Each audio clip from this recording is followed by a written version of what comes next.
விஜய் 15 ஆண்டு காலம் தமிழ்நாட்டை ஆண்டாரா? ஈழ படுகொலைக்கு அவர் தான் காரணமாக இருந்தாரா? நீட் அவர் தான் கொண்டு வந்தாரா? சிஐஏ திட்டத்தை அவர் தான் கொண்டு வந்தாரா? 8 வழி சாலையை அவர் தான் கொண்டு வந்தாரா? பரந்தூர் விமான நிலையத்தை அவர் தான் கொண்டு ஏன் மூளை இருக்குதா உங்களுக்கு?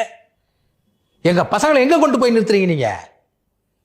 நாங்கள் அப்போ கூட சொன்னோம், விஜயோட இணக்கமாக இருப்பது கூட நல்லது தான். காரணம், நீங்கள் இதை இப்படி இருக்கட்டும், இது நம்ம இது விஷயத்துக்கு வரேன். மாநாடு நடத்துகிறாரு, எல்லாத்துக்கும் வாழ்த்து சொல்கிறீங்க.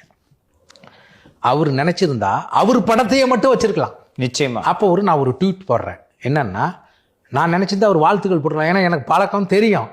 ஆனால் நான் ஒரு அமைப்பில் இருக்கிறதுனால வாழ்த்து சொல்வது மாண்பு. யாரை நாங்கள் நடிகராக நினைத்திருந்தோமோ அவன் தலைவராகி போனான், யாரை தலைவராக நினைத்திருந்தோமோ அவன் நடிகனாகி போனான்னு ஒரு ட்வீட்டை போடுறேன்.